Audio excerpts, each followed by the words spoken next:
जब मैं ओवरवेट थी तो मुझे जाहिर सी बात है कि एक आप ओवरवेट होते हो तो आप सोसाइटी से नहीं मिलना चाहते हो, आप ओकेजन्स नहीं अटेंड करना चाहते हो। तो मुझे ये लगता था कि मैं अगर जाऊंगी तो लोग सवाल करेंगे, मैं कैसे नजरें मिलाऊंगी, तो मैंने अवॉइड करना शुरू कर दिया जाना।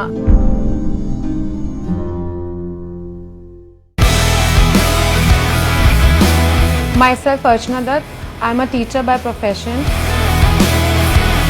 My maximum amount of weight was 94 kgs and now I'm 67 kg.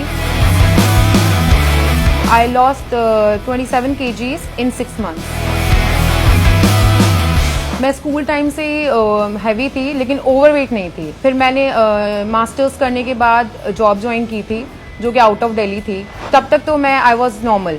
उसके बाद जब मैं वहाँ से वापस आई अपनी जॉब छोड़ के, तो एक होता है ना कि आप घर पे रहते हो तो ऑब्वियसली आप खाने पे ज़्यादा ध्यान देते हो, आप ज़्यादा घूमना फिरना, आपकी एक्टिविटीज़ नहीं हो पाती हैं। तो इस वजह से मेरा वेट कुछ ज़्यादा ही पुट ऑन हो गया। जब मैंने अपना वेट चेक किया तो वो 94 kg आया, तो आई वॉज शॉक्ड।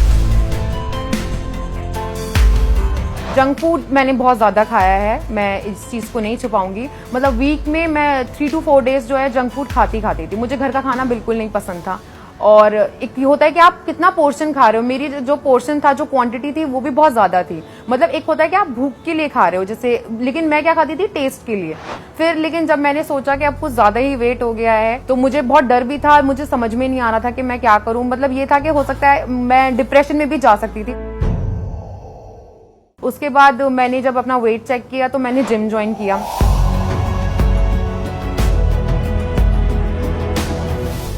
इसी साल फरवरी में मेरा रोका हुआ था। उसके बाद मेरे जो इन लॉज थे वो बहुत सपोर्टिव थे। उन लोगों ने मुझे वेट के लिए कोई इशू नहीं किया। मेरे हस्बैंड का थोड़ा सा था कि हाँ मैं वेट उनके साथ, मतलब एटलीस्ट उनके साथ चलती हुई तो अच्छी लगूं, क्योंकि वो उनकी हाइट 6 फीट है और मेरी हाइट इतनी ज़्यादा नहीं है और ऊपर से मैं ओवरवेट थी। तो उन्होंने मुझे लेकिन प्रेशराइज कभी नहीं किया। मतलब ये लोग मेरे लिए बहुत सपोर्टिव थे। मैंने ये अपना सेल्फ जिसे कहते हैं ना मोटिवेशन अपने अंदर खुद से लेकर आई। फिर मैंने अब सोचा कि अब मुझे क्या करना चाहिए, क्योंकि मैं एज ए इंडिविजुअल मुझे खुद ही अपने ऊपर वर्क करना था।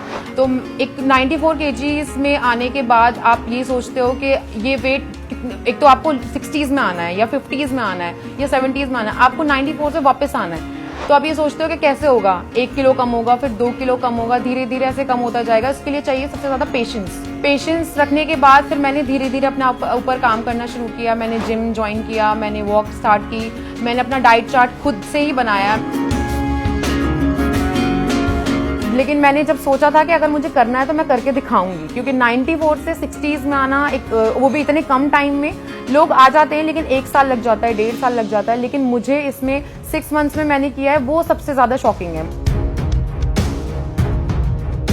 करंटली मेरा जो वर्कआउट प्लान है वो ये है कि मैं सबसे पहले, मेरा जो मोटिव है अब वो है वो बॉडी को टोन करना, क्योंकि मैंने वेट तो लूज कर लिया है, अब मुझे अपनी बॉडी को टोन करना है। तो बॉडी टोनिंग के लिए मैं सबसे ज्यादा जो इम्पोर्टेंट है वो है वेट लिफ्टिंग। अगर आप हार्ड वेट लिफ्टिंग करोगे तो उससे आपकी बॉडी और मसल्स दोनों टाइट होते हैं। करंट डाइट तो मेरा, अगर मॉर्निंग से आप बात करो तो मैं सबसे पहले एप्पल साइडर विनेगर लेती हूँ विद हनी, और उसमें 1 गिलास पानी होता है। उसके बाद मैं 1 गिलास नींबू और शहद लेती हूँ। वो मेरा तो, ये दोनों चीज़ें तो मेरी 6 months से फॉलो हो रही हैं, ये कभी स्किप नहीं होती हैं। उसके बाद मैं ब्लैक कॉफ़ी पीती हूँ। ब्लैक कॉफ़ी पीने के बाद मैं जिम जाती हूँ। जिम से आने के बाद मैं दोपहर में कोई ना कोई एक फ्रूट लेती हूँ। फ्रूट लेने के बाद थोड़ा सा रेस्ट करने के बाद मैं ग्रीन टी लेती हूँ। ग्रीन टी लेने के बाद मैं शाम में वॉक पे जाती हूँ, और वॉक पे जाने से पहले मैं एक गिलास डेली पाइनएप्पल जूस डेली पीती हूँ। उसके बाद जब मैं वापस आती हूँ तो कभी ब्रोकली, कभी कॉर्नफ्लेक्स, कभी एक डाइट नमकीन आपने सुनी होगी, वो खाती हूँ। मतलब मैं रोटी जो होती है वो अवॉइड करती हूँ पूरी तरीके से, क्योंकि मैंने ये सुना है, मेरे ट्रेनर ने मुझे ये बताया था कि अगर आप हैवी फूड लोगे रात में, जैसे आप रोटी वगैरह खाते हो और आपकी बॉडी फिर रेस्ट में चली जाती है, मतलब आप सो जाते हो, तो उस वजह से आपका ज़्यादा वेट पुट ऑन होता है। सबसे ज़्यादा जो मैं मिस करती हूँ खाने में वो है पिज़्ज़ा, क्योंकि मुझे पिज़्ज़ा बहुत ज़्यादा ही पसंद था, और अब मैं उसको कभी कभी खा लेती हूँ, जैसे चीट डेज वगैरह पे या फिर किसी ओकेजन वगैरह पे। बेस्ट पार्ट ये कि जो पहले मेरे को क्लोथ्स नहीं आते थे, मतलब मेरे को जीन्स वगैरह नहीं आती थी, मैं पहले कपड़े इस तरीके के नहीं पहन सकती थी। मतलब जो मेरा अगर शर्ट्स पहनने का मन करता था, टॉप पहनने का मन करता था, मैं नहीं पहन सकती, मैं ट्राई भी नहीं कर सकती थी, तो उस टाइम पे बड़ा बुरा लगता था। अब ये है कि मैं अगर जाती हूँ बाहर या मैं शॉपिंग वगैरह पे जाती हूँ तो मैं इस तरीके के आउटफिट लेती हूँ कि जिसमें मैं अच्छी लगती हूँ और मैं फिट लगती हूँ, और मैं अपने आप को मिरर में जब देखती हूँ तो मुझे लगता है कि हाँ एटलीस्ट मैंने अपने ऊपर कुछ काम किया है, और जो भी किया है उसका 100% मैंने रिजल्ट दिया है। अब मैंने हार्डवर्क करने के बाद मैं एक्सेल से एम पे तो पहुंच गई हूँ। अब मेरी कोशिश है कि मैं एम से एस भी पहुंच जाऊँ, और यही चीज़ है जो मुझे मोटिवेट भी करती है और मुझे कॉन्फिडेंस भी देती है।